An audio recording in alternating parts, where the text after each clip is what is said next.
Ooh, we live, baby. Let's go. Hey, it might be fall over here, bro. Like temperatures was like high 70s. Came in the garage, it's bearable. What? I ain't had to have the fan and the AC on. I'm like, bro. Is it the screensaver though? Is it the what? Is it the screensaver? You know that little temporary. Soon as, oh, okay. Nah.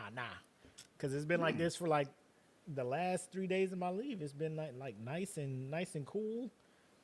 Went outside. We went to the water park like last week. It wasn't burning. I was like, okay, man, all right, come through for your boy then, fall. I don't know if there's like because there's the Indian summer and then that other shit. Yeah.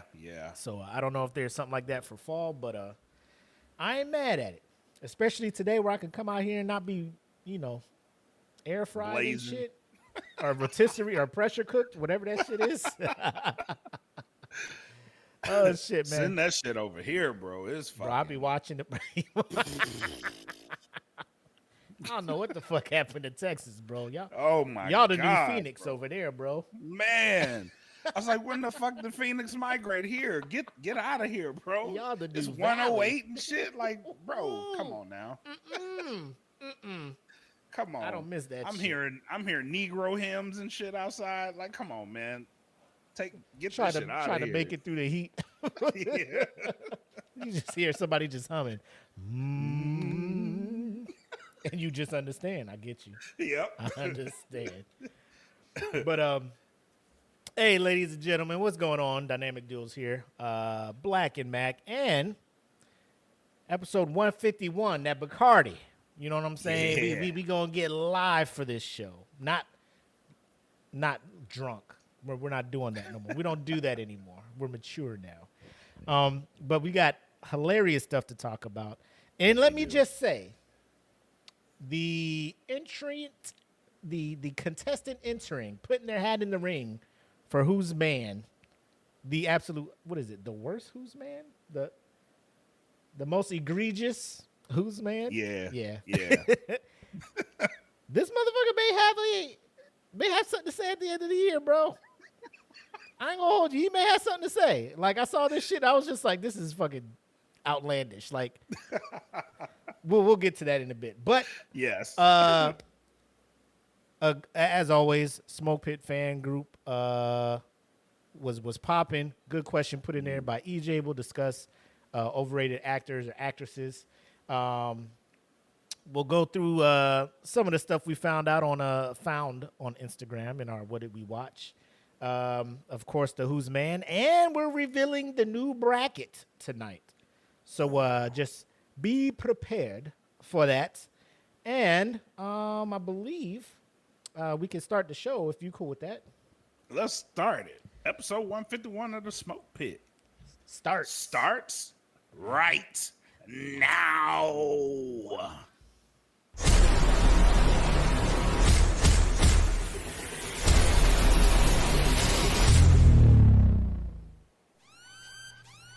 Welcome to the Smoke Pit. It's Friday night, come and take a load off. Come sit in the smoke pit, it's time for us to show off. It's been a long week, come relaxing, get some laughs in, and let's talk about these brackets. And while we at it, tell me whose man's is this? Cause I got questions, I'm hoping you can answer it. Get ready, cause you know we gon' talk a lot of shit. It's Makk and Mac, welcome to the Smoke Pit. Yep. Y'all know what it is. Friday night mood is right. The dynamic duel, Black and Mac, back on your screens on the #1 streaming live show on Friday nights between the hours of 8 o'clock and 10 o'clock Eastern Standard Time and Daylight Time. But 151, like I said, been here more than halfway to 300 now, and a lot of good shit to talk about. Busy week. DFPN's been cooking. Wouldn't you agree, my guy? Oh, yes, sir. Yes, sir. The oven is on 400 people. Shout out to you and the folks over at No Gimmicks. A week worth, 5 straight days of content coming from you. Patreon exclusive stuff. You know, some double shows. You had a show with Frank D earlier this week. Turned around and had a special show. Shout out to the homie Jeff coming in, helping out with that. And you guys been cooking over there, man. Appreciate it. Yes, sir. Yes, sir.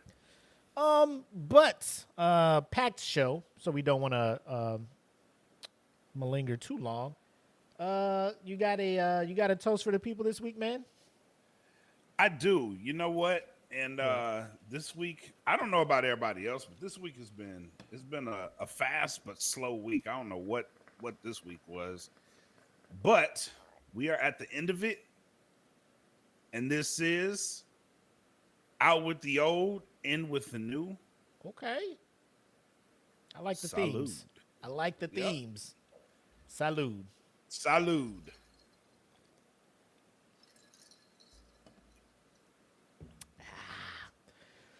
So, like we were talking about, the podcast fan group, if you're not a member, check the description down below. See the link. Feel free to come through, joining on the shenanigans. EJ, my man, Pitmaster Eric Johnson, always coming with the good conversation starters in the group. So we're going to go ahead and get into a house meeting where we're going to try to figure out who is the most overrated actor or actress in the business. Uh-oh.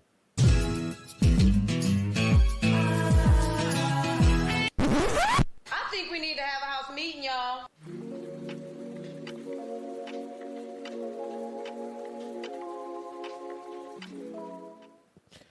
Overrated actors. Now, when you hear the word overrated, Black, what are you thinking? I'm thinking an actor or an actress that gets paid a lot of money for mediocre performances. A lot of money. Or they get a lot of screen time or movies. So We can go there too. So I hear that, but like when I was looking at the names people were putting in there, like Nick Cannon and you know, Kevin James, Adam Sandler, like, are we like, do they have, what is it, SAG cards, or what is it, Screen Actors Guild certifications, and are they part of the union? Yes, they've been in movies, they act. But I'm thinking like actors that get a lot of like praise and admiration from the Academy. Like when they're in movies, people are just like, you know, I need to go see it. like, I guess. I mean, there's different things, but I'm looking at it like people that continually get praise and like, hey, they're up and coming. They're on the way. They're on the way. Their range is where it's at, but it's not really there because they're overrated. You know what I'm saying? Okay. Because it could be an easy kill. We could be like The Rock, you know, All day, every day. and no shade. Like he does his thing, he gets his money, you know. But it's just like, you know, he's just in movies. You know, Vin Diesel, the man is putting a franchise on his back. You know what I'm saying? 10 movies in. Who the fuck else has carried 10 movies? Like after 5, you just knew the end game was space, and then they're making another one. Like, come on, bro. They're making 2 more. Because 10 was part 1 of the 3-part finale. Oh yeah, you're right. You're yeah. right. But I mean, 10 movies, a 10-movie franchise on his motherfucking back, getting paid. So I mean, if you're looking statistically, you'd be like, Vin Diesel should be an A-list actor, but he's not. Yeah. Nobody is really looking at Vin Diesel like, I need to get him in this historical piece. You know what I'm saying? Like, his range isn't what you think it is. You know what I'm saying? Right. Because that would be wild. So here's the post. Pitmasters, what actor or actors do you feel are completely overrated? So before we get into the comments and stuff, I'd throw it back to you, sir. Mm-hmm. Who would be your choices for we'll say actor and actress? Actor and actress. Yes, sir. Actor and actress. So my actor, and I may get a little bit of flack for this one, but I think I have enough facts to back it up. Okay. Tom Cruise is my overrated actor. Mine as well. Oh, okay. Mine as well. I was going back and forth, but I'm just like, I don't have a legit formula to figure out how he ended up being there, but I think when I just sat back and looked at all the movies he's been in, like he's had some fucking bangers, bro. Like he's had this motherfucker's acting his ass off type shit, and then there's some movies where like he's just there, you know, like anybody else could have done this part, but Tom Cruise he's not doing it bad, but anybody else could have done this. Exactly. That is my argument. Like, insert any other actor here and they'll get the job done. But it's Tom Cruise, so it's gonna sell. The only movie that I've been like, he shocked me when he played this role, and that was in Tropic Thunder. I was like, holy shit. I didn't know he had this in him. Oh, but again, the fucking shenanigans, the just tomfoolery and the silliness. Yeah. Yes. Because everybody was taking him as such a serious actor. Right. And then when he let his hair down, it was like, oh, I didn't even know that was him till the credits. Me neither. I was like, get the fuck out of here. Tom Cruise. All right. Who would be your actress? My actress would be Angelina Jolie. She is like the female Tom Cruise. Same. She's not a bad actress. She's not. But again, her in those movies, you could put any actress there, and it's money. You know what I mean? Could you anybody else? Mr. and Mrs. Smith. Anybody else? Gone in 60 Seconds. Wanted. Like any other actress could have filled this role. Yeah. Would you say she has range? Well, we'll go back. Would you say Tom Cruise has range? He might, and we don't know it. You know what I mean? But he's mostly action movies or shit that has some sort of action in it. Yeah. I mean, he was in Vanilla, but that movie, like, people talk about Vanilla Sky being like this masterpiece. This kind of like, oh, you just have to know movies to get it type shit. I just never got Vanilla Sky at all. Yeah. And it's crazy. He's like this big action star because he's like, what, 5'8" or some shit? Yeah. Just doing all types of shit. But those were my two choices, too.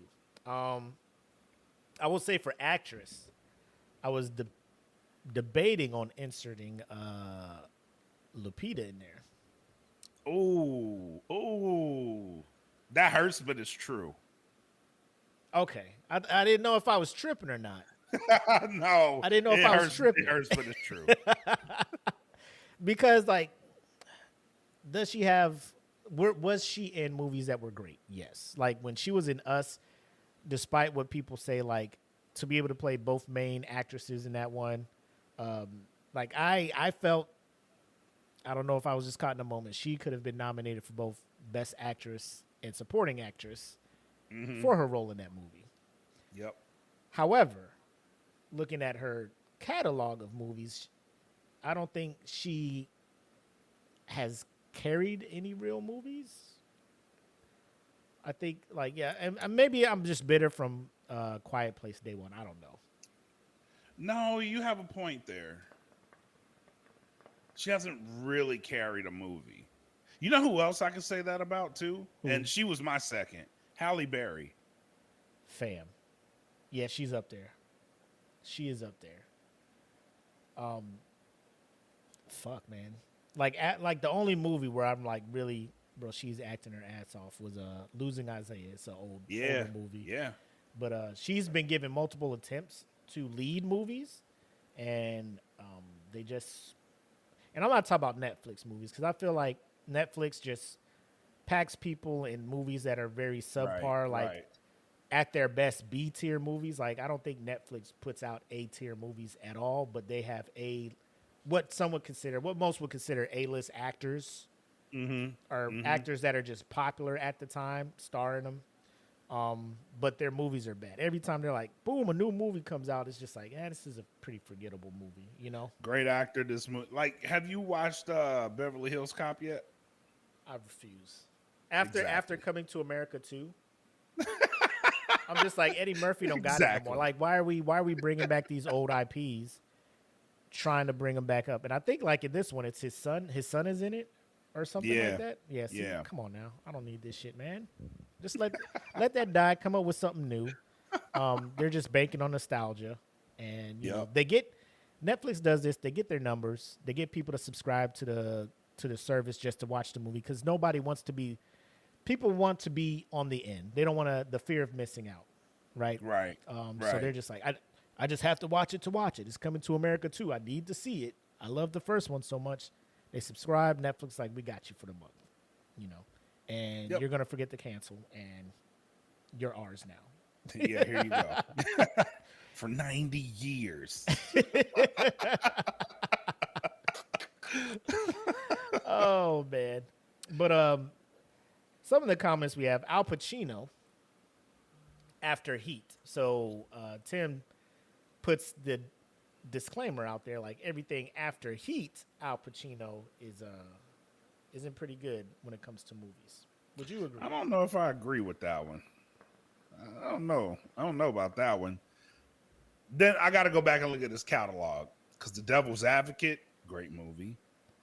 Was that before or after Heat? I think that may have been after Heat. Oh, really? Yeah, I think so. Okay.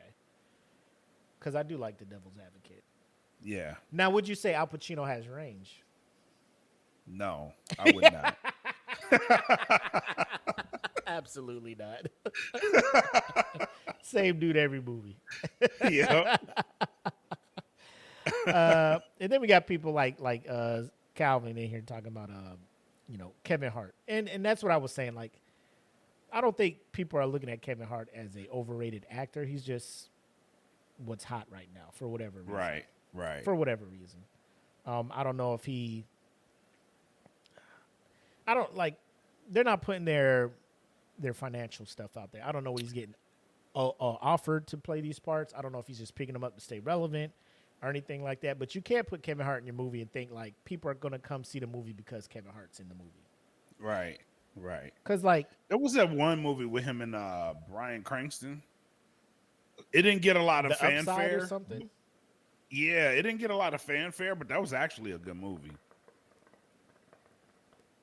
So there's that. I agree with that one. And I feel like the reason that, I feel the way about Kevin Hart is because he did that. And I'm just like, okay, Kevin, maybe you're taking this acting thing a little bit more seriously. And then he goes back to the basic, not funny comedy, buddy comedy things that he's been doing and whatnot. Exactly. So I'm just like, well, you had your chance, Kevin.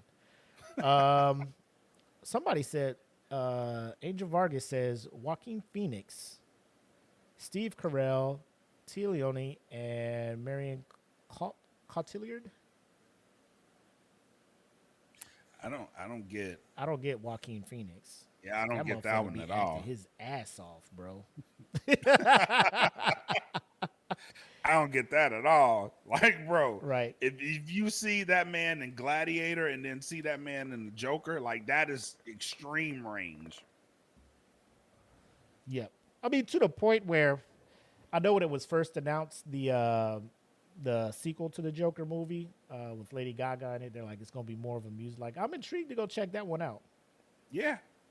Like, I know people are just like, musical, fuck off. I'm just like, y'all keep that energy so that theater is nice and I can pick the right seat.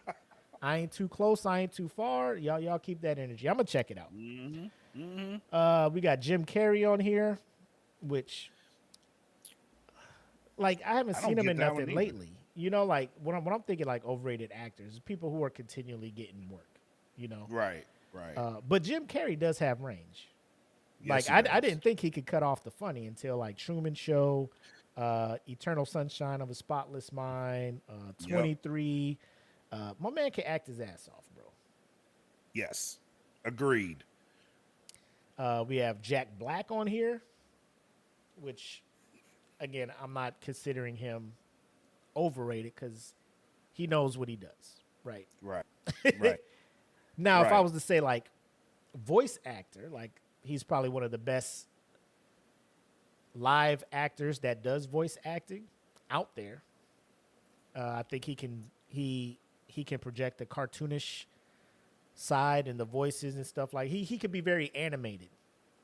Yes, he can. So I feel he can do the voice acting real well. Somebody put Nick Cannon out there, and I'm just like, well, like I'm not considering him a Who gave Nick Cannon praise for a movie? Rob. Let's answer that question. Apparently Rob. He got him up on this list with overrated actors. I'm just like, what's the last thing Nick Cannon has been in? Drumline was an all-timer. The soundtrack is why people would. The music is why people would go see Drumline, not because of Nick Cannon. Adam Sandler. Oh, we got Kate Blanchett and Robert Downey Jr. on here. Oh, that's a tough one. That's a tough one. I go throw Kate in there like that. No, I'm talking about Robert Downey Jr. Is he the same person in every movie? No, but he is Tony Stark now. Now, I mean, This is every true. time I see him, I'm like, man, Right. what's Tony Stark doing in Dr. Dolittle? What's Tony Stark doing in this movie? Yep. Ben Affleck, Jared Leto. Jared Leto is a weird one That's a weird one. That is a weird one. because he was a lead singer in a band. Right. I forget what it was called, but then 30 Seconds to Mars. yeah, but then he played in a few movies, and his big breakout, I think he won an Academy Award for Best Supporting Actor for Dallas Buyers Club, which I thought he did. I thought it was a pretty good movie. Him and Matthew McConaughey was in that one. Yep. I thought it was pretty good. But then everything he's done afterwards, I'm just like, fuck, man. Like, what are we doing, Jared? Bombing. the Joker. Come on, bro. In his defense, right? Would you, if DC came to you and asked you to play a role, would you turn it down? No. Okay. And I know us, like, we're sitting on the sideline watching it. We're like, bro, did you read the script? Did you not see how this was going to play out? Like, but you're just like, man, I get to play one of the most, iconic figures ever. Yep. in comic history. I'm not turning that shit down. So yeah, Jared Leto, maybe Christian Bale, Sean Penn, and Tom Hardy. Tim is in here just listing everybody, bro. Like, Who? I need to know Come who on, Tim actually thinks is a great actor. Right? Come on, man. We got The Rock. Christian Bale is an a-hole, but he's a great actor. Oh, we got Jenna Ortega on here, who is, I guess, the new hotness in Hollywood for the golf chick. She kills it as Wednesday in the Netflix series. Yep. She got picked up to be in the new Beetlejuice that's coming out, I think next month, September. Yep. But damn, Jenna Ortega, huh? Tom Holland on here. Johnny Depp. Jake Gyllenhaal's another one I see on here. I was almost inclined to agree with that one, but Jake does have some pretty good roles. He does. I gotta go back. The reason I didn't like Jake at first is because of that Nightcrawler movie. I was like, what in the blue hell is this? Oh, that was him. That was him trying to expand his range and whatnot. He missed the mark on that one terribly. but he's got some pretty good roles under his belt. Yeah. And then, low-hanging fruit people like Chris Pratt, The Rock, all that stuff. So what I did, I went and so IMDb, I don't know if it's actual writers for IMDb or somebody who is a member of IMDb, and then they come up with they create their own list. But the number one overrated actor that they have on here is Adam Driver. Seriously? Yes. Wow. And their reason is, and this is from it's Hunter Dobert. I don't know if he's a staff member there or anything, but yep. So Ashton Kutcher was second. Benedict Cumberbatch is 3rd. Chris Hemsworth is 5th. Wow. Chris Pratt is 5. It's pretty much the MCU. Daniel Day-Lewis is 6. Oh, that's bullshit. I was like, sir, what? That one's bullshit. That man don't belong nowhere near the top 50 for the shit he be doing. Dwayne Johnson's on there, number 7. We got Eddie, was it Redmayne? The dude that played in Fantastic Beast. I forget his character's name in that one. And he won an Oscar for his role as Tim Hawkins in The Theory of Everything. Then there's somebody on here, Finn Wolfhard. Oh, that's the dude that plays in he plays Mike in Stranger Things. He's number 9 on this list. Damn. Wow. And then number 10, George Clooney. And there's 35 names on here, but I'm not going through all of them. But Bro, they wildin'. I agree. They wildin'. I agree. That's why I'm just like, I don't think this was a staff member that did this. I think it's just some random person that just wanted to get some shit off his chest and say some wild shit for real. like that. But nah, man, I would say, yeah. I mean, we both had the same answers for actor and actress. Who would be number 2 for you when it comes to actress? Oh, my number 2 would be Halle Berry. I said that. She's my number 2. Yeah, you did. But yeah, we'll move on to the next segment. But if you guys have any gripes or any new entries you want in there, like I said, the post is still live in the fan group, so just join in, add in, or if you're watching this, just put in the comments what you think, and we'll make sure to come back and we're real good with responding to comments and stuff like that. So you guys let us know. But on to what has become one of my favorite segments of the show. What did I just watch?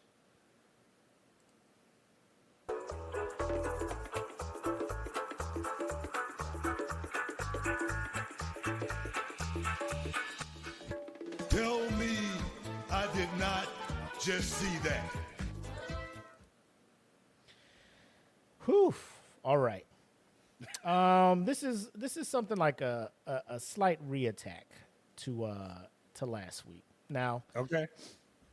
we ended last show having a good old time talking about our boy Tyrese. Yes. Black Ty, if you will. That's his rap name. We've been back and forth with this dude. Mostly clowning, but then there's some times where he just says some real shit where I'm just like, fuck, man, like I get that shit. Like I see where you're coming from, my guy. So he's back on the Breakfast Club, right? So I don't understand. I don't know if you guys know that he and DJ Envy had a falling out. Like they was going back and forth, talking a lot of shit. Like they used to be cool, then they weren't because some shit was said, this, that, and the third. So Tyrese comes back on the show. I guess he's trying to make amends, all this other stuff. But they posted a video of him getting into his feelings, and like I clicked on it. I'm like, whoa, what did Tyrese do now? What is? And I'm just like, damn, dog, Tyrese, like, this is real, bro. Like I get where you're coming from, man. So I'm gonna bring this up.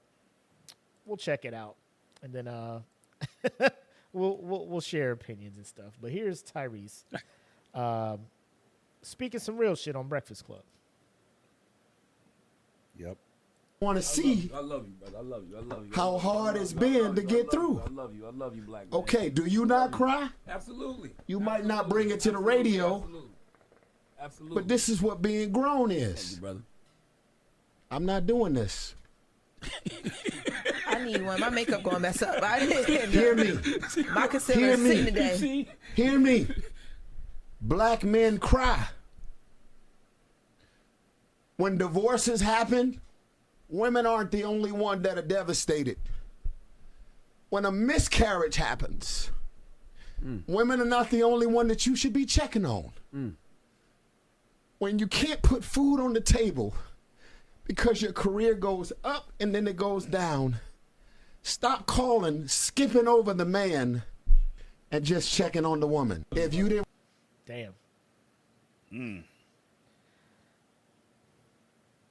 So, I mean, obviously we were in the comments like, bro, this dude just keeps taking us back and forth. Like, I'm riding this high of laughing at you. But then, like, you bring some shit where I'm just like, man, dude, like, I'm sorry, my guy.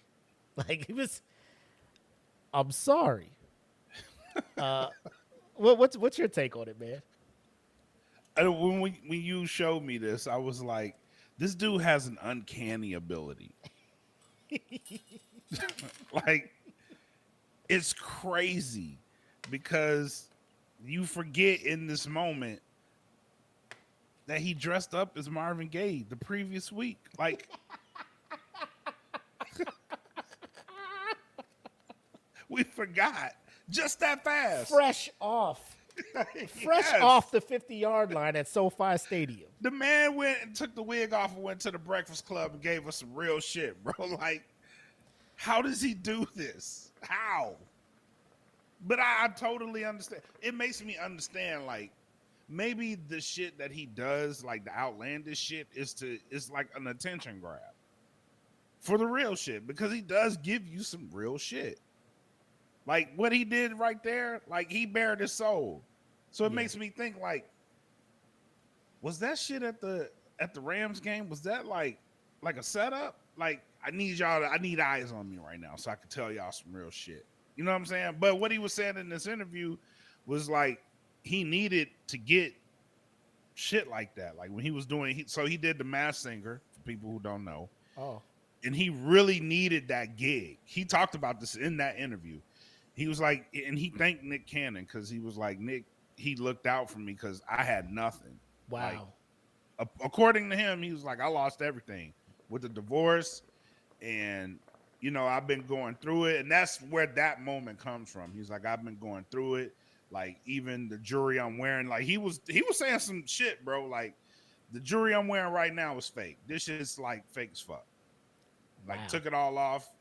But it makes me understand, like, when people go through shit, and I hate that, you know, you set us up for this shit, Tyrese. Like, for real. Like, you set us up. But it was like I get where that behavior comes from. You know what I'm saying? Because in his mind, like, I'm down and out, bro. Like, I ain't got really nothing to lose. They gonna laugh. This is a check for me. Yeah. I get that. But damn, bro. Don't erase the weeks of laughter we've had. You're like, don't make me feel bad for laughing at shit. Don't make me feel bad for that shit. Cause you know you was out there wilding, bro. Like, you're gonna look back at this period in your life and be like, God damn, bro, I was fucked up. But I get it though, man. It's like, I get where it's coming from now. So now it makes the rest of the years, like when he pops up and does some who's man worthy shit, it's like, is he back together yet? Like, is his life put back together yet? Or is this just like, are you acting out again? You know what I'm saying? Yeah. That's my thoughts on it. I would just say he's just so public with the highs and lows of his life. You know what I'm saying? Yes. Most people, I mean, everybody experiences highs and lows in life, right? There are some deep valleys that we get into. I speak for myself. Like, there are times where I'm just like, fuck, man. Like, this is rock bottom for me, you know, and everybody's rock bottom is different, right? This man makes more money than most, but because he makes that money, like, his situation with child support and everything, like, he owes a grip. Like, if someone was to tell us that we owed what he owes in child support, we'd be like, just take me to jail now, sir. Like, there's no way this shit, my net pay isn't even, the whole check I get this month isn't that, sir. You know, so he's going through normal people stuff behind the scenes. We just don't see it from enough celebrities, I guess. But at the same time, maybe this nigga Tyrese just is having fun. Like when he dressed up, maybe he was just having a fucking good time. He was enjoying himself and shit. Do I feel like that was the reason? No. Like I feel like he was trying to be hella extra with some shit. You know, he thought he was gonna do some shit when he just could have went out there in that outfit there and sang like Marvin Gaye. But you know, my man wanted to go the extra step, which is probably leading to. Because if he didn't do that, would he have been on Who's Man last week? No. Absolutely not. No. Absolutely the fuck not. Right? So it's like the ridicule is like self-inflicted. Mm-hmm. But I'll put it like this. Like he keeps staying in the news or whatever, the gossips, all that stuff, celebrity gossip, all that stuff, because he keeps doing stuff. Remember Joe Smith and his wife when we was on that shit for a minute? Mm-hmm. Have we heard anything from them since? Nope. Why? Because they got the fuck off of social media, right? Yep. That's all I'm saying, bro. That's all I'm saying, man. All you got to do is just be smart with when you want to share shit in your life. If you're composed enough to do it, I understand some people are just like, nah, man, that raw emotion, that's what people need to see. And this here, 100%, man. Like, there are probably some people that needed to hear this shit. Not to get, too deep into it, but black men, we have kind of been raised to kind of be strong, not let shit get to us, hold that shit in, because some people, not saying all, but black women just be like, I want my man to be strong. I don't want him to be no punk. I don't want to, and most most black men, black sons are raised in that household. So trying to normalize crying for everybody, man, woman, whatever, man, it's okay to cry and get shit out. And also check in on the fellas. Check in on your homies when they going through some shit like that. So I understand this, Tyrese. With that being said, are we docking some of his points in the Who's Man's contest in his rankings because he blessed us with this? So I think the whole interview, I got to go back and watch the interview now based on what you said. But do you feel we should give him some grace on some of the points and stuff we gave him? Hell no. Nope. At all, my boy? Nope. Okay. We reserve the right to put anyone on Who's Man's. Oh, my God. There you have it. We appreciate your PSA for normalizing men crying and being in their feelings, Tyrese, but that does not excuse you for the shenanigans you pulled last week or the previous weeks where you were our nominee for Who's Man's this week. Absolutely. With that being said, now that we got that out the way, you remember the VH1 Michael Jackson movie? Yeah.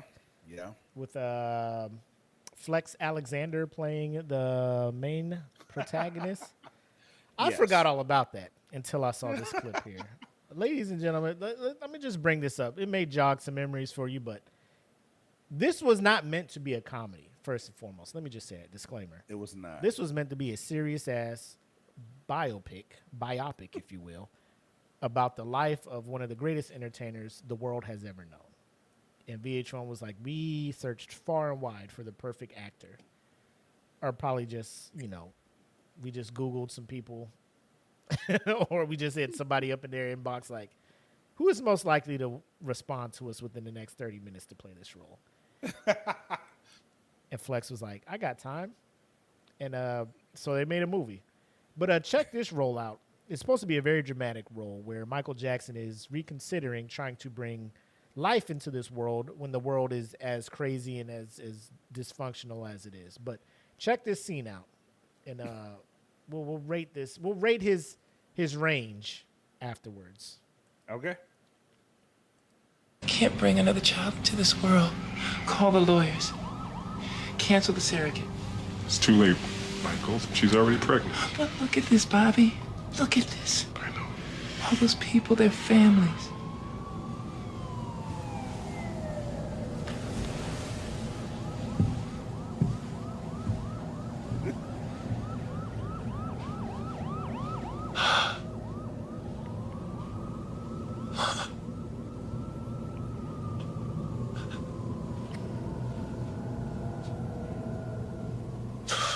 Can't bring another. Where we at on the range, bro? Ooh, man. 1 to 5 puffs. Where we at on his range?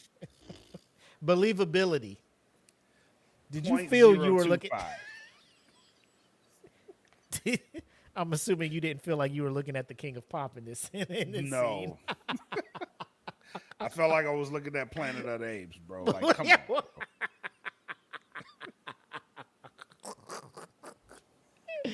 Oh, that was rough, bro. Call the lawyers. Cancel the surrogate. She's already pregnant, Michael. And then my man just gets up and walks away. All those people, their family. I know, right? Well. Time to hit the old dusty trail. First of all, like, the makeup in this movie is fucking atrocious. Horrible. Bro. I forgot about this movie. They just tried to dilute some white paint and put it on his face and hands and be like, this is you going through whatever Michael went through. And this is what we got. And then I love the caption, Flex, no, he wrong for taking this role. And then these comments. I know Michael be haunting him. Fact. I laughed so hard at the comments. I'm crying real tears. This looks like a comedy skit. He's the same color as ground turkey. Oh, shit. Was this supposed to be a joke or was it really a real MJ biopic? Because ain't no way. No way. Now that's the way. This man said, now hear me out. Besides the bad makeup, Flex's acting isn't horrible. He's got the voice down. So somebody, you know what's funny? What's up? You know what's funny? What's up? Mike didn't even sound like that in real life. Mike Flex had a that. deep voice and shit. Have you you remember that boxing game, Ready to Rumble? Mike's real voice is in that video game. Who did he voice? Himself. Oh, yeah. That was his real voice? That was really Mike. He really had a part in that game. Yes. Get the fuck out of here. I'm serious. Look it up. That's really Mike voicing himself. Voice deep as a motherfucker on that game. That's really Michael Jackson. Huh? You sure they just didn't run his shit through like a fucking mixer to make it deep? Nah, that was really him. And if you really pay attention to Mike, like towards the end of his career, he sort of drops that innocent shit.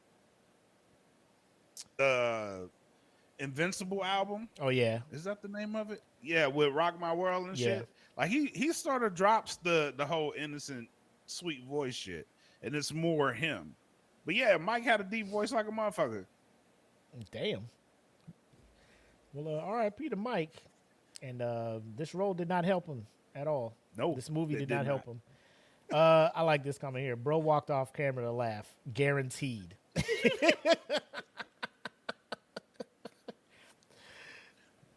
She's already pregnant. All these people. I know. I couldn't do it.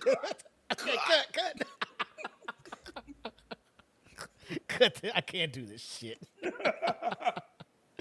Oh, man. What was this one? Sexyy Red came out. Ooh, what is this? Let me check this out. Oh, Lord. We may go into an impromptu segment here. Oh, yeah? Sexyy Red launched a lip gloss line, and the names she chose are diabolical. I love when that word is used, man. Introducing Northside Princess, the brand in my first product. will be my lip gloss. I'm so excited. Do we get a close up of these things? The names? Oh, yes, you do. Oh my God.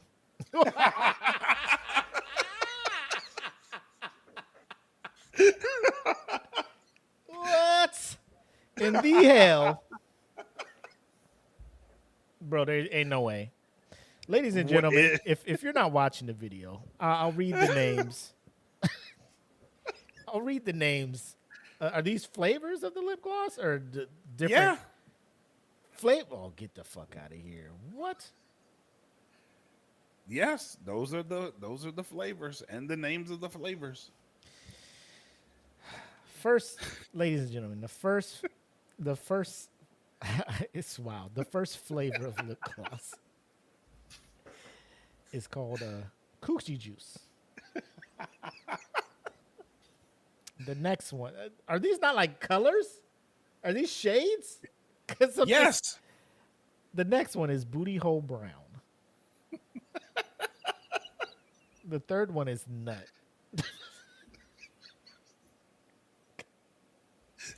I want to zoom in because I'm assuming like there's some like description of it, the fine print. Yes, but I'll do that like offline. The fourth is pussy hole pink. The fifth, yellow discharge. Again, like girl, lip gloss flavors. You put. Oh, where you get that lip gloss from? Oh, that's Sexy Red shit. What color? What's the name of it? Yellow discharge. Imagine you kiss a girl. Ooh, that shit tastes good. What is that? Nut.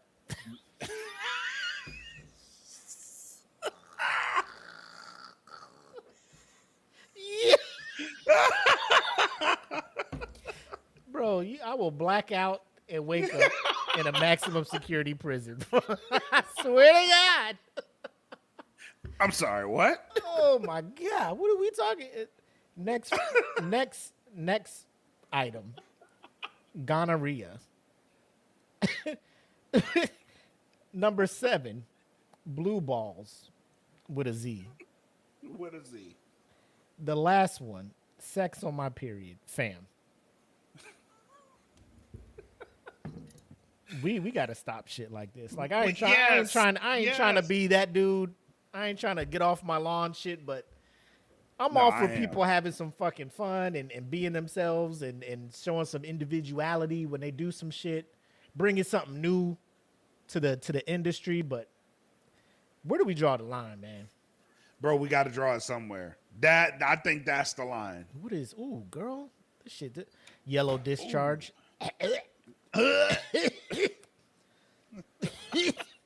Fam, you can't. Yeah. Motherfucker. That Idris Elba shit where he's fucking eating the fucking. What is this? No, ain't no fucking. What the fuck is this? When you got Stringer B? Oh shit! You got Stringer B coughing like that, bro? Shit. Look at it. Exactly. This first comment here. You kiss me with nut lipstick, I might go to jail that night. We gotta go to jail. We got to. We have to. Oh my God. This is the trashiest thing I've ever seen. What lip gloss you use? Oh, this coochie juice. Booty hole brown. Yeah. Oh my God. Gonorrhea. Targeting our babies with this constant filth is diabolical. So glad I don't have a daughter. Love and raise your children. Hold them tight. Now, I get where she's coming from. But my thing is this. Like, if you just raise your kids right, they're not going to be running to this shit. Like, I have a whole 17, soon to be 18-year-old daughter starting high school or senior year. And I know within my heart, she ain't picking up no lip gloss from Sexyy Red. I just know. I just know. And if she does, she does. But I'm not tripping. I'm like, if you get this and you get clowned for it, you know what it is. Understand. You make this choice. You fuck around, I'll be that old kid in the back of the fucking high school laughing and clowning him. Who's that old motherfucker? That's my dad. I told you. Coming over here with that booty hole brown. Told you not to buy that shit. Now look. That nut on your lip. Somebody said every time they see Sexyy Red, it's against their will. That's facts. Because I don't be following her. That shit just be popping up. Like, yes, Sexyy Red did some more shit. Like, God damn it. Leave me alone. Oh, this one was funny too. So my man here in this video apparently thought he was purchasing a car. Got a loan, all that other shit. Yes. Only to find out that he was using the ID of someone who had recently passed. So I guess when they were running the social security number, all that other shit, the dealership found that out. They gave the cops a heads up. So they set this man up something vicious, bro. Just watch this video here. Watch this video here. Congratulations. Okay. Congratulations. Yeah, congratulations.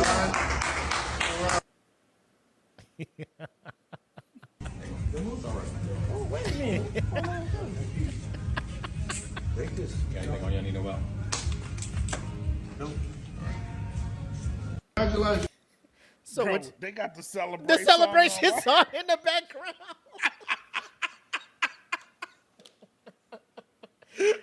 So the dealership, every time somebody closes a sale, they play that song, right?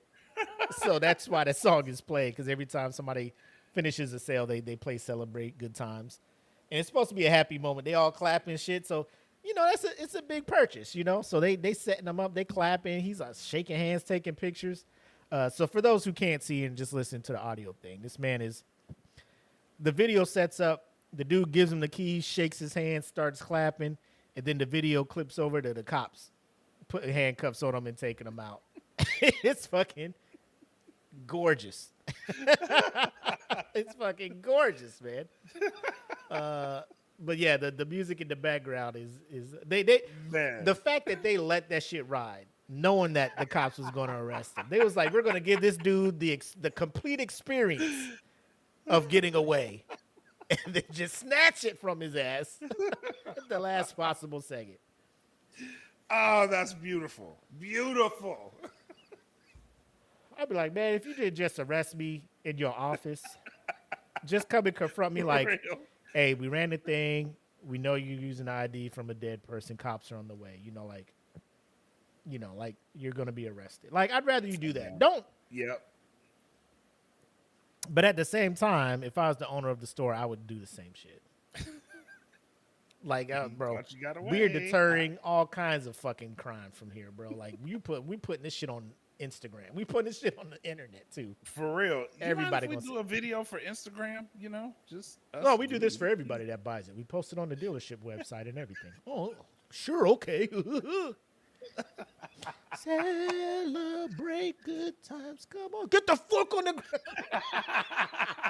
Put your hands up. What the fuck? Hands behind your back, pal. even his wife. Oh, I don't know if that was his wife or somebody was with him. Oh, what's going on Yeah, over what's here? up He's there? about to go to jail. Yeah. This is what's going on. What did he do? Yeah. What did he do? She over there in that yellow shirt, like, huh? I don't know what he did. Now look, I had nothing to do with this. He said he had to. We'll see you in court, lady. Oh man, there's one other thing. This one here. So balloon pop show. Real quick, this individual here. I don't know if he went on here to troll these women, to let them know about themselves or anything. But like when you see him, you'll be like, there's no way you got on here thinking that what you're wearing on top of your head was going to pass. Like nobody's going to call you out on it. But he gave it a shot. And, the ladies tried to come at him and he fucking full countered that shit right back to him. Yep. Killer instinct. Let's run this real quick. It identifies as a part of me, but I switch it up just like a lot of my beautiful queens. We all go from one hairstyle to the next. Is it a hairpiece? It identifies as a part of me, but I switch it up just like a lot of my beautiful queens. We all go from one hairstyle to the next. Is it a... Their face, even the host faced. Well, I'll be damned. She was like, oh, shit, damn. We do be doing that, huh? He's got us there. But I will say, this man, like, looking like somebody from a Dave Chappelle show skit. You know what I'm saying? Just showing up there with that fucking whole thing on his head. He looked like a weatherman. And the wild part is, like, most dudes, when they go on the show, they trying to wear, like, you know, the flyest shit they got. My man just went up. I think he intentionally, I got to watch this episode. He intentionally went on here to be like, bro, I'm about to crush these women's soul out here popping balloons on me. Because ain't none of them had balloons. I'm assuming they all popped them. Yep. You know, so as soon as he walked out, I guess he was just like, well, now you're about to hear about yourselves. Well played, sir. Well played. Checkmate indeed. Oh, but that's enough of that, ladies and gentlemen. I know you guys been waiting for it. Probably one of the more popular segments of our show. Let's go ahead and get into this week's Whose Man's Is This? Hey, man. Hey, yo, who man's is this? Oh, man's is this? Who man's is this? I need to know. Joseph Emerson. It's not a celebrity. I know you're like, who the fuck is this guy? So I will let you know that. Let me just read the headline of the article first. Former Alaska Airlines pilot who tried to shut down engines in flight shares his story.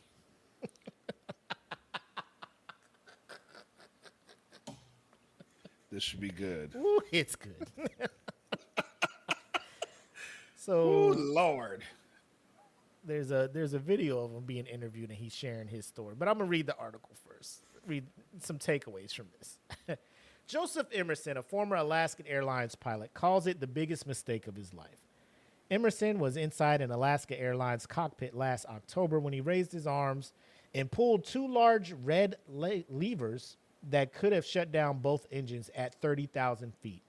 He calls the incident the worst 30 seconds of his life. 10 months later, he is now grateful for those moments. They've saved his marriage, allowed him more time with his kids, and thrust him into a life of therapy, recovery, and the launch of a new nonprofit designated to help other pilots struggling with mental illness. Now, you guys are just like, well, I mean, he's bringing awareness to that, but just hear me out. Let this shit cook. Now, Emerson and his wife, Sarah, are describing that incident and the anxious, challenging months that followed in an interview with ABC News. So he starts by saying, I made a big mistake, right? So Emerson sent his wife a text message on that day, moments after he was removed from the cockpit and just before he was handcuffed by a flight attendant. I made a big mistake, is what he texted his wife. She replied, what's up? Are you okay? He replied, I'm not. And that was the last time Sarah heard from her husband for days.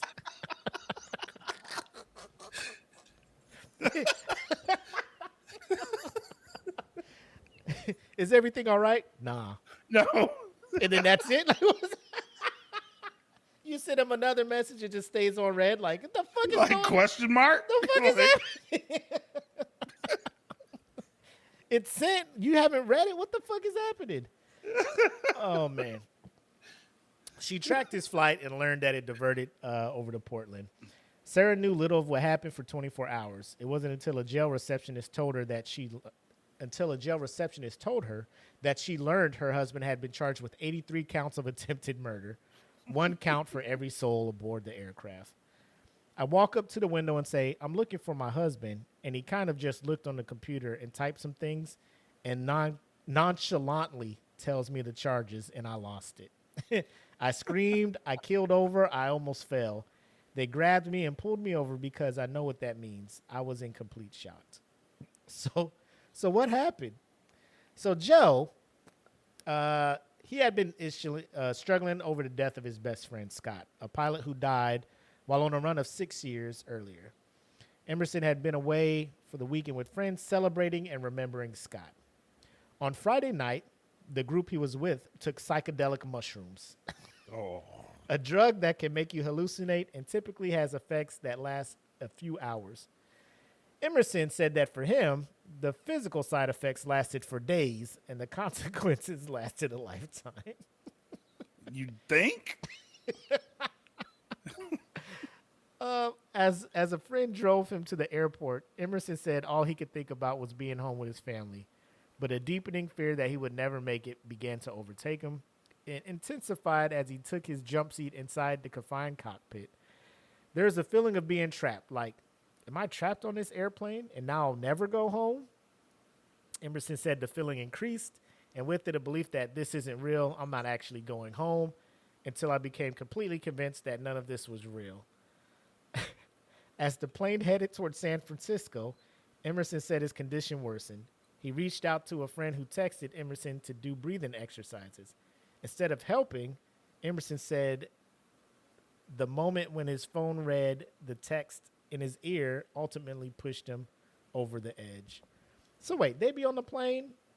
I know. That's what with I was their just phone thinking. not in airplane mode, You sending motherfuckers be texts and texting shit on the plane and shit. What the fuck is... Bro, y'all up there just fucking texting and streaming shit. I'm back there on this bullshit airplane Wi-Fi trying to watch the movies you forced me to watch and shit. Y'all in this motherfucker texting in the cockpit. You want to stream some Spotify? Fuck all that. Watch fucking Harold and the Purple Crayon. Like, no. You want to watch that? No. Meanwhile, y'all up there. Look at this shit. Look at this shit. This shit crazy in it. Look at this. Bullshit ass. Man. That's kind of where I flung off my headset, and I was fully convinced that this isn't real and I'm not going home. And then, as the pilots didn't react to my completely abnormal behavior in a way I thought would be consistent with reality, that's when I was like, this isn't real. I need to wake up. The next 30 seconds will put 83 other lives in danger, end Joe's career, and potentially send him to prison for the rest of his life.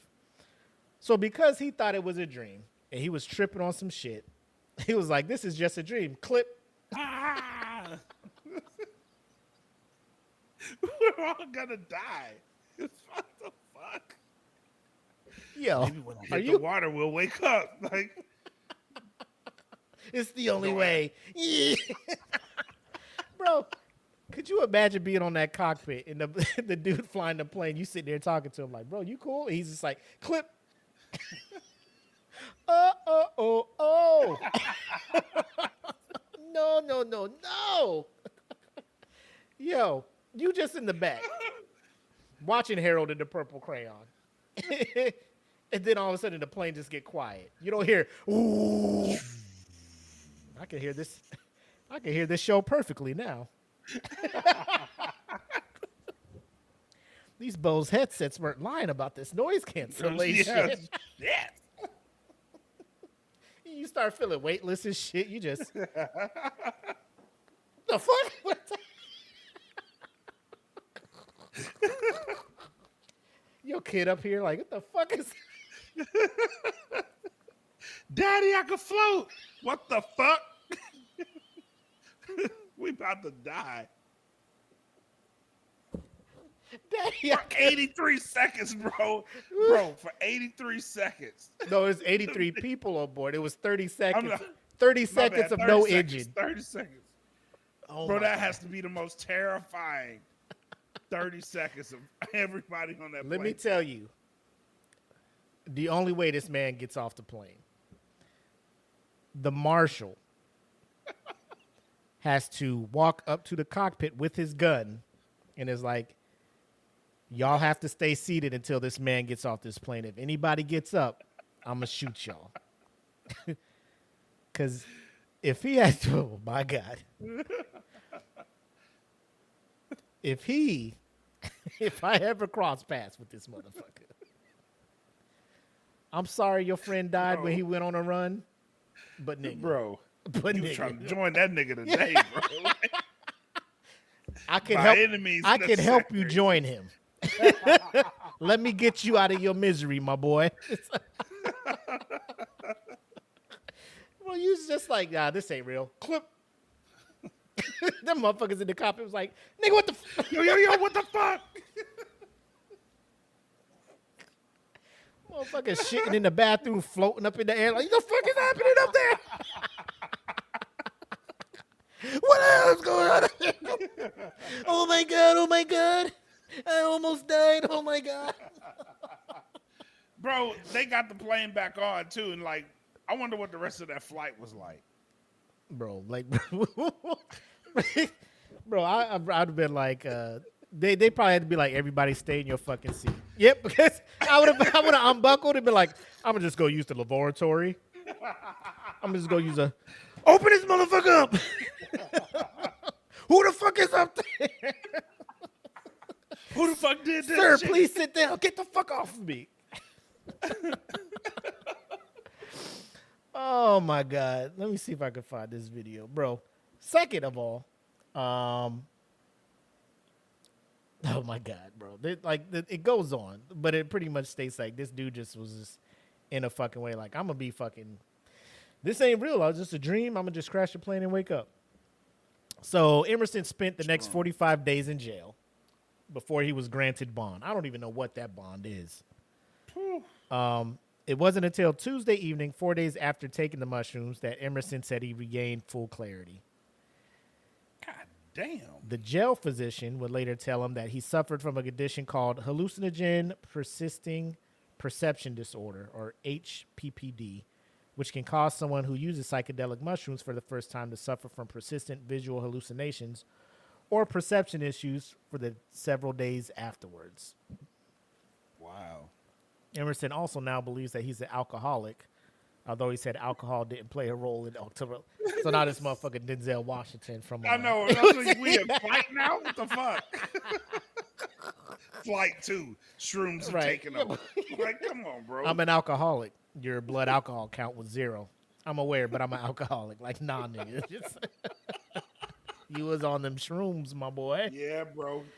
Oh, man. Chasing that white rabbit. Had your ass at 30,000 feet ready to die.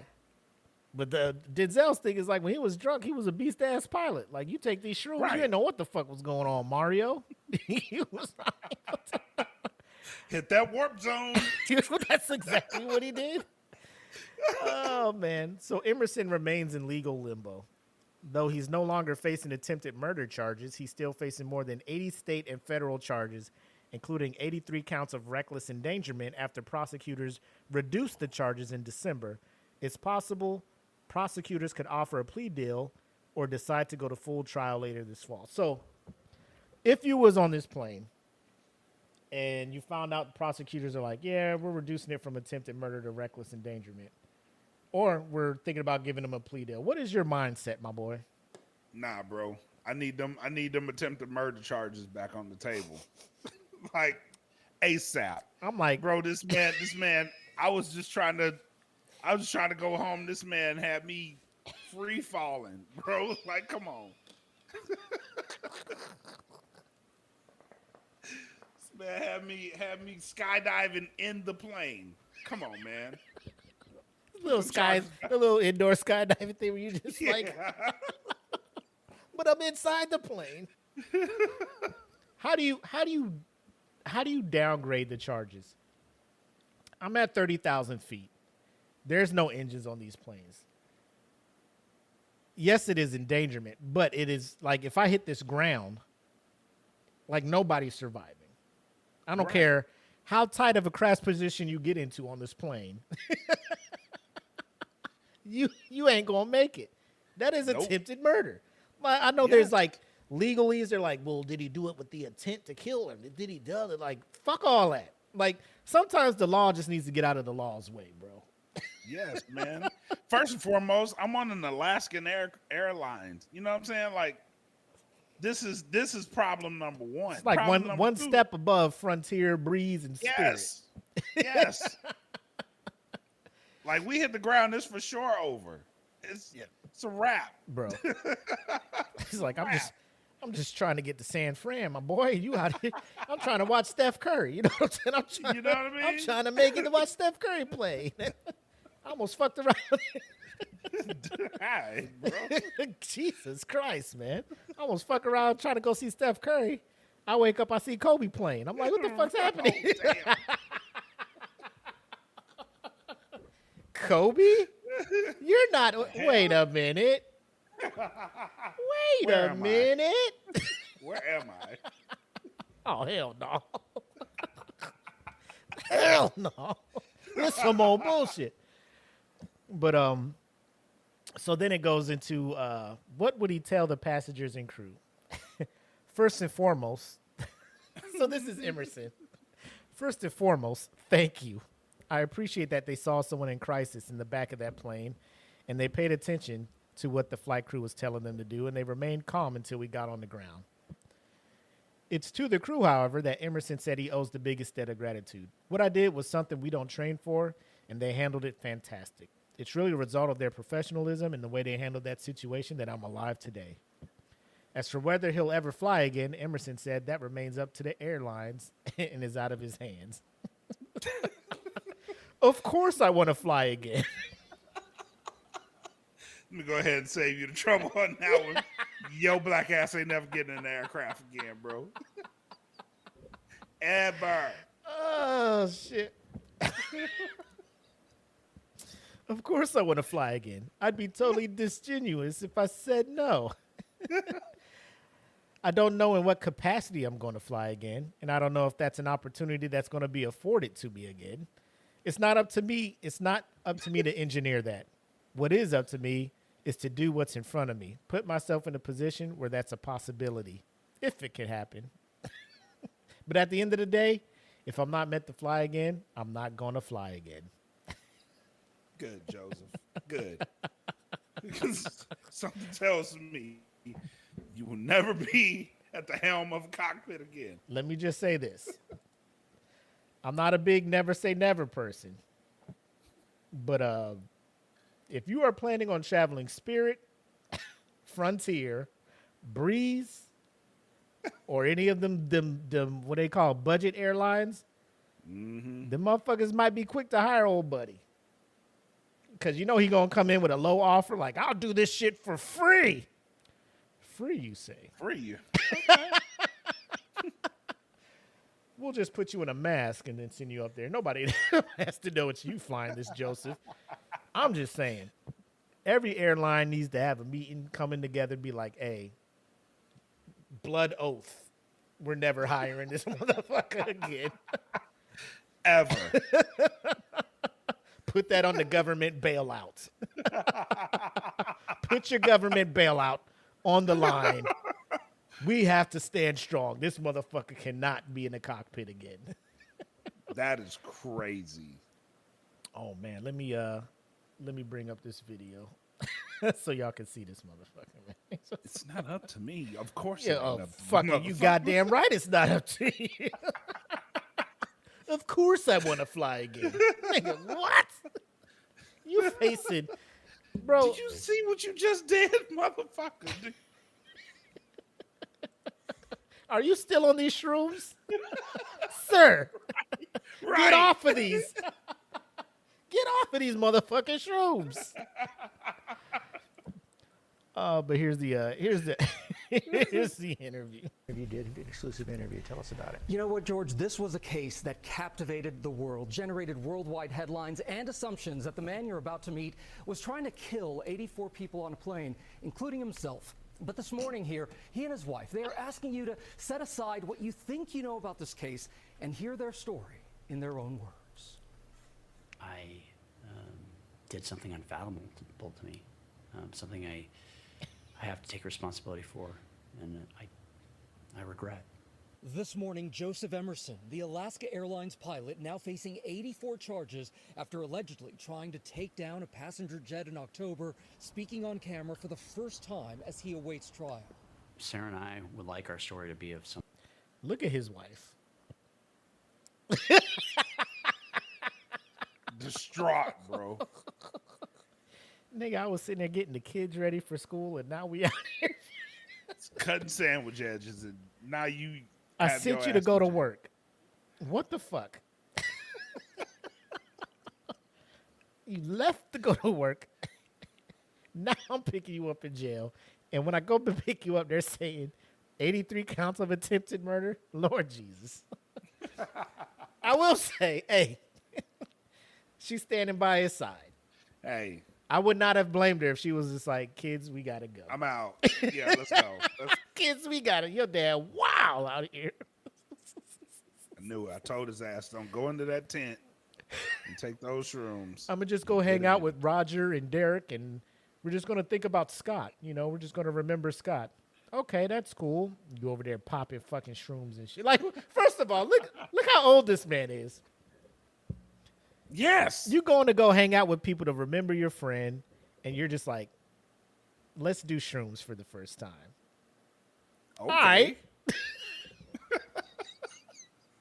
Okay. I fly planes, but okay. Maybe he just thought, you know, it'll be out of my system in a couple days, but still, my guy, you have never done this shit before. Your job is requiring you to be at your peak level of awareness. Yep. He's, you know, like, bro, I'd rather you just drink, as wild as that is. Just get fucked up. Yeah. Because you know that hangover going to hit you for a couple days, you be all right. You trying something completely new. And I don't know whoever gave you the shrooms, if they're professional, but they probably should have warned you, like, bro, if this is your first time, you might want to just take half of one of these things or something like that. Take this week You was off. probably eating them shits like Pringles or some shit, nigga. You was... They're so like, I love the texture. Is this portobello? So these are portobellos? Nigga, you ate the whole bag?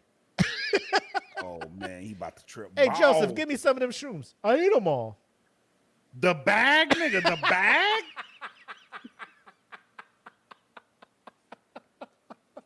There's no more. He turned the bag upside down. Yeah, strap in, like when you got Joseph. Doritos, you're just getting the rest out of the fucking bag. Just, yeah. Nigga, did you eat all of those shrooms? Was I not supposed to? Oh, Lord. Somebody hold call. on for dear life. Somebody call. Hey, you're not flying anytime soon. No, I got like 4 days before I fly again. What's that meme with conceited? What flight you on? So I don't book that shit. You know what I'm saying? What you?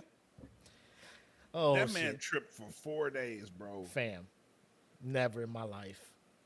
Never in my life. Why did you go to work if you were still Yeah, call in tripping? sick, my boy. Right. I ain't gonna be able to do it, Alaska. Would you probably get a little bit of reprimand? Yes. Would you be in this situation? Yes. No. Bro, Say you had COVID. I have, bro, 100%, bro. That's the go-to. That is the go-to, man. I was about to say that. 100%. Hey, guys. Yeah, I know I got a flight, but smoke up. Just tried to drink some coffee. I couldn't taste anything. I don't know what's going on. I probably shouldn't be around anybody. Yep. You be looked at as a hero. Yeah, you did not want to spread your germs to 83 other people, man. Thank you. We got a co-pilot that can do this shit. We'll be all right, Joseph. You just lay down and get better. Nope. I gotta go. I got a streak. I can't break my streak of successful flights. And we think it tells the larger story on pilot health. It was last October when Emerson was catching a ride in the cockpit jump seat on a flight from Everett, Washington to San Francisco when he says nothing felt real.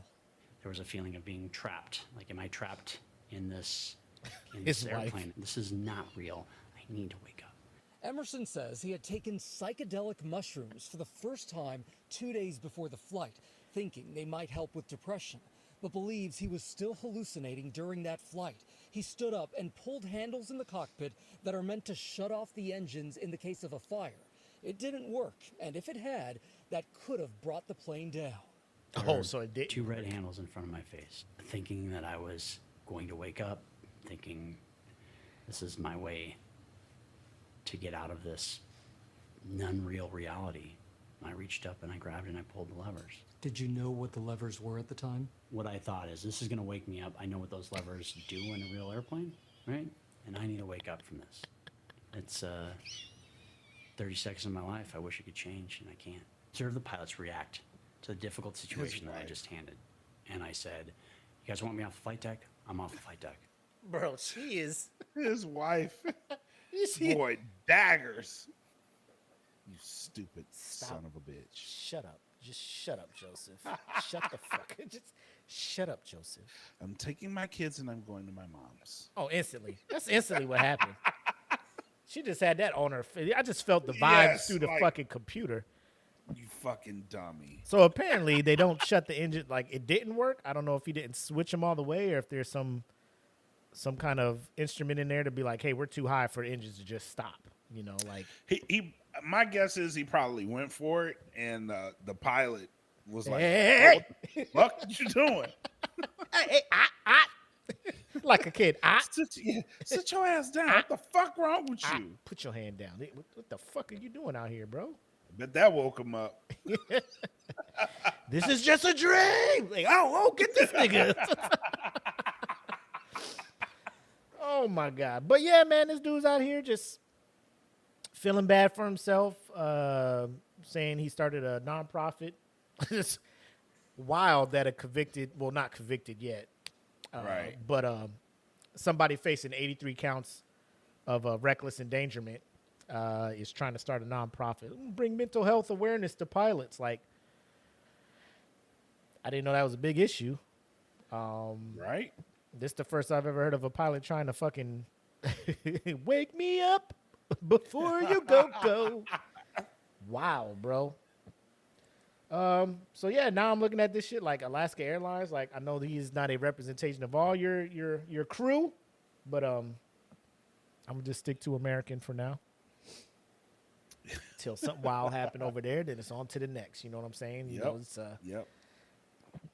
So I guess like the people in the back weren't floating then, which would make more sense that, you know, nobody was just like, oh shit, the fuck is going on up there? Right. They're still, even after the fact, knowing that he tried that shit and I was on the air, we still got to fight. Well, yeah, they're just like, oh, we're, because it diverted to Portland. So they took off from there and then landed in Oregon. They're like, this ain't San Francisco. What the fuck is up? You know, they're probably just like, oh yeah, we just got a crew switch, emergency crew switch. And they're just like, yeah, okay, fine. You know, now I'm late. But, and then when they get there, they're just like, did you hear about this guy that tried to fucking, oh my God, I was on that flight. Is that what happened? I was on that flight. What do you? Yeah. Oh my God, I almost died. Oh my God, I almost died. Oh my God, I almost died. I almost died. But Joseph Emerson, seriously, I hope you get the help you need. You get through whatever it is you fight, whatever demons you got to fight, battle whatever battle you got to do. But to fix your fucking mouth and to say that you want to fly again is the most that's wild, asinine thing you could ever fuck. Like, bro, even if in your heart you knew you wanted to fly again, you're being interviewed by a news network that is covering what you did. And you want to, do you have a publicist? Like, do you have anything? Like, bro, just say you want to work on your health and no, I gotta be real. I gotta tell him the truth. My heart belongs in the sky. Like, what's you? Nigga, apparently it didn't.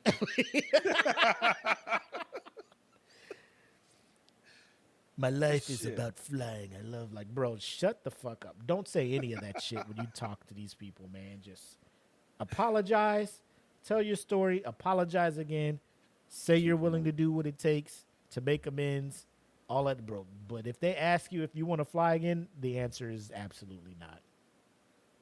Nope. Okay, I'll tell them that. You want to fly again? Of course I want to fuck all this motherfucker here. Off the screen. If they'll have me, I'll fly again.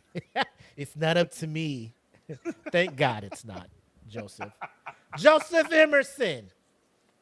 This week's edition of Whose Man Is It? Now. Oh, that's a strong one. That's a strong bro, one. I told you, man. The universe wants us to have a good contest, man. Yes. But like I said, ladies and gentlemen, it is time for us to reveal the newest bracket to you all. Enjoy.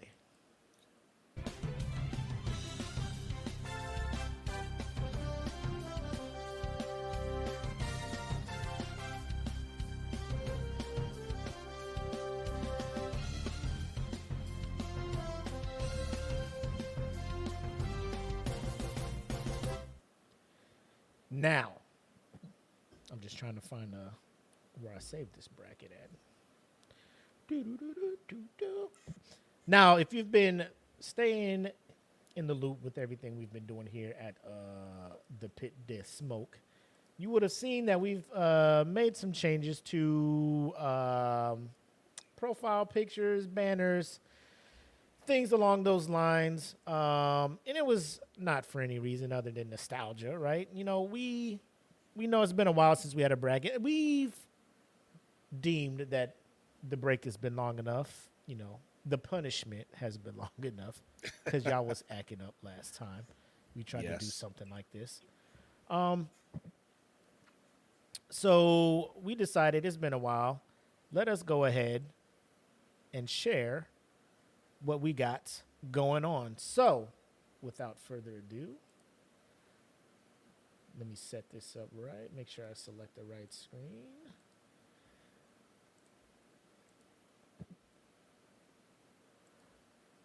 The new brackets. Best 90s sitcom dad. So I think this was created because I think somebody posted a thread in the fan group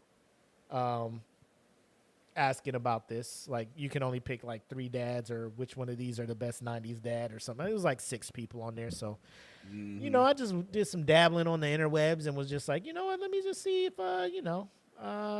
we can add to that and create a bracket. So this is what we got. 27 dads, all ranked based on their show's rating in IMDb and not so much the, whatever his popularity and stuff like that.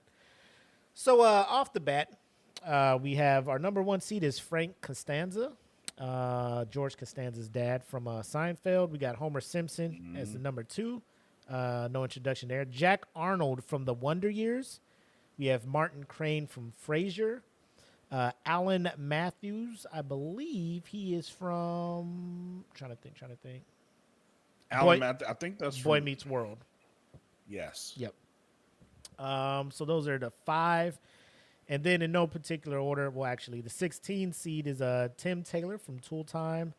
We got Maxwell Sheffield from The Nanny. Dick Solomon from Third Rock. Frank Lambert from Step by Step. Philip Banks from Fresh Prince. Ray Campbell from Sister Sister. Heathcliff Huxtable from The Cosby Show. Robert Peterson from The Parenthood. Floyd Henderson from Smart Guy. Danny Tanner, of course, from Full House. We got Frank Mitchell from Moesha. Red Foreman from That 70s Show. Jason Seaver from Growing Pains. Hank Hill from King of the Hill. Hayden Fox from Coach. Ray Barone from Everybody Loves Raymond. Nick Russo from Blossom. Al Bundy from Married with Children. Carl Winslow, Family Matters. Earl Sinclair from Dinosaurs. Dan Connor from Roseanne. And Pops Williams from the Wayans Brothers. So those are our contestants. Bracket. It's a bracket. That's who we got going for the best 90s sitcom dad. Voting will start, we'll say midnight on Sunday. I was going to say midnight tonight, but it's a lot of polls I got to create. I ain't really feeling it right now. I'm lazy, all right? I'm lazy, all right? Sue me. But that's what we got going on, man. So, looking at who we got in the bracket, what are your early thoughts? Who do you think's making Final Four out of this? You know what? I'm thinking Philip Banks. Mm-hmm.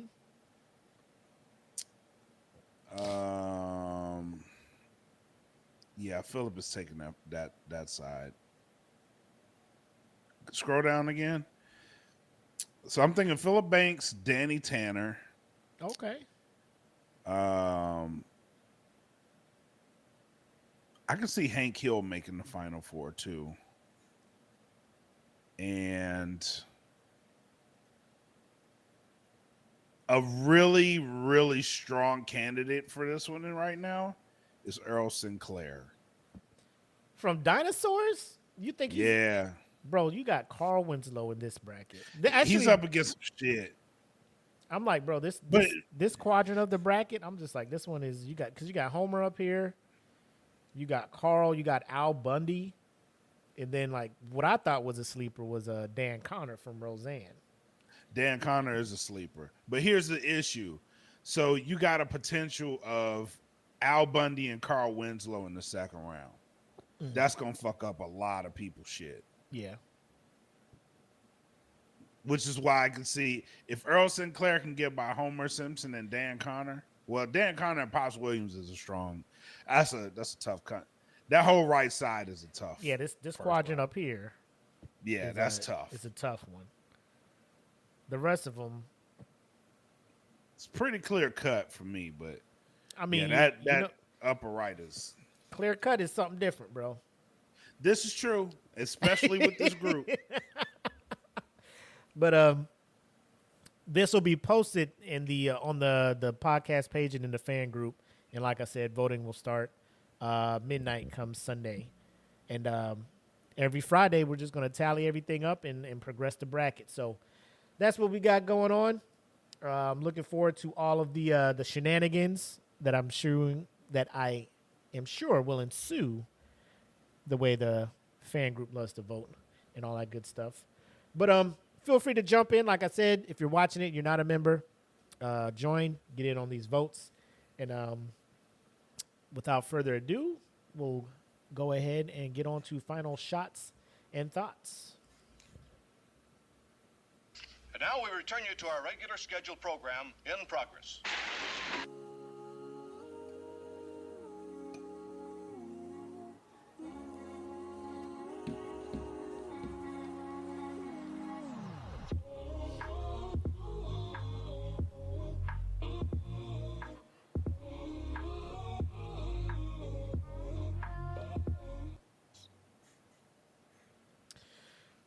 Well.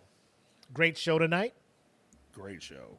Thanks for those who tapped in and those who will tap in on Monday. Appreciate the support and everything. Do you have any announcements, some parting shots for our audience, man? Well, like we mentioned in the beginning, it's been a busy week for DFPN. For those who don't know, No Gimmicks is moving to a 5-day-a-week schedule, and it's mostly morning shows. This week was a very good week for us. We're going to be coming back this Sunday because AEW All In is going to be happening on this Sunday, and we'll be covering that. And we'll be outside the stream, the Patreon stream for this one, just to do a post show, and then we'll roll back into our regular schedule. But it's been something that I wanted to give the patrons, especially from a No Gimmick standpoint, just bringing something different than what we normally do on the show, and give something. I've been on a quest to try to make the patrons wrestling fans. So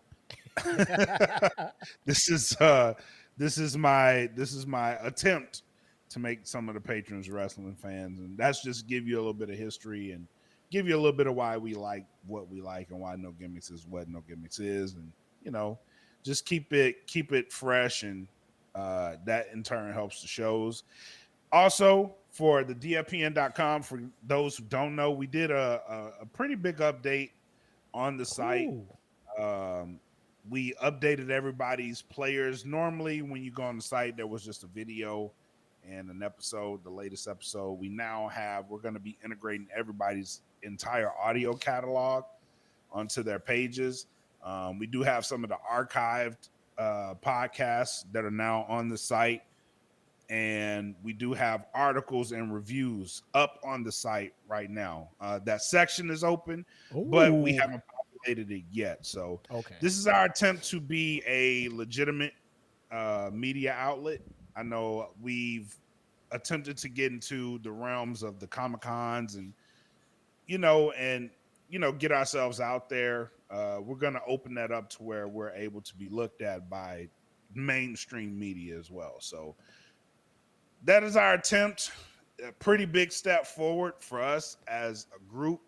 Shout out to everybody, because when I announced it amongst the crew, there was excitement. So it's pretty awesome to see. I know Jeff is already getting down on the article, so it's gonna be a big step forward for us. So if you guys are listening, please understand that we are trying to give you a bigger platform, a bigger reach, and something that you can appreciate in the long run. So make sure you guys go and follow thedfpn.com. It is becoming quickly a one-stop shop for all things DFPN. So please make sure you go and support and show your love for everybody putting it down for DFPN.com.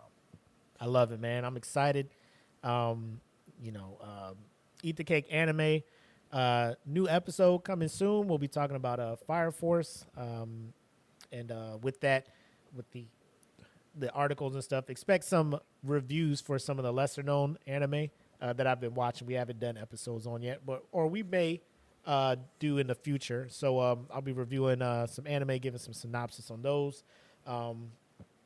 Movie reviews, although I'm not a known critic, I don't really get to the theater that much, but if I go see anything or if I'm watching something on Netflix or something like that, just giving my thoughts on a few things. But definitely when, like I said, when football season's come around, fantasy draft coming up, Smoke Pit Fantasy Football. Bro, ask anybody who's been in it. It's a great league. It is. The champ gets something real dope at the end of the season, so it's a good time. You're not paying money to get in. We ain't trying to do that to people.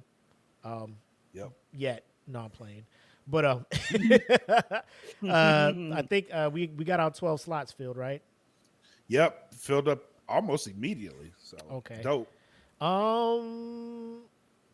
Yeah, we'll just leave that. I was going like, hey, if there's more people want to get in, we'll do. We'll start another one for that. Nah, we won't do that. That's too much hassle. But so expect that. Expect me to be giving weekly updates on the Panthers, and you can live vicariously through me the struggle of a Panthers fan. Should be comedic. It'll be like me embracing my inner Tyrese. Trying to cover these guys, so that's what you can expect. But yeah, it's like a revival. It's not even. What are we, like halfway through the season? Yeah, because we take the holiday sabbatical so it's like normally this would be something we would do for the new season, but we just felt it was time for us to just level up in the middle of the fucking season. So and I'm not upset about it. So great time. Shameless plug, not really. Fallen Star live for patrons this Saturday. We're going live. Yes. Live. I'm excited. I'm actually excited about that. Same. So should be a good time. Tap in, watch us as I think we've gotten better when it comes to that, because the first few sessions were kind of rough, but we've gotten better at it. It's a good time, good crew. So make sure to tap in, Patreons, and then of course for those who are not, you can just watch them as they get dropped every week episodically. So I think that's all we got, unless I'm missing something. I think that's it, man. All right, ladies and gentlemen, thank you so much for tuning in. Episode 151, Bacardi of the Smoke Pit. As always, I'm the homie Mac, a.k.a. your boy. And I am bred like a king, made this Kelvin Kaylee. Thank you guys for tuning in tonight. Until next time, have love, make sex, peace. Peace. Welcome to the Smoke Pit. It's Friday night, come and take a load off. Come sit in the Smoke Pit, it's time for us to show off. It's been a long week, come relaxing, get some laughs in, and let's talk about these brackets. And while we at it, tell me whose man's is this? Cause I got questions, I'm hoping you can answer it. Get ready, cause we gon' talk a lot of shit. It's Makk and Mac, welcome to the Smoke Pit.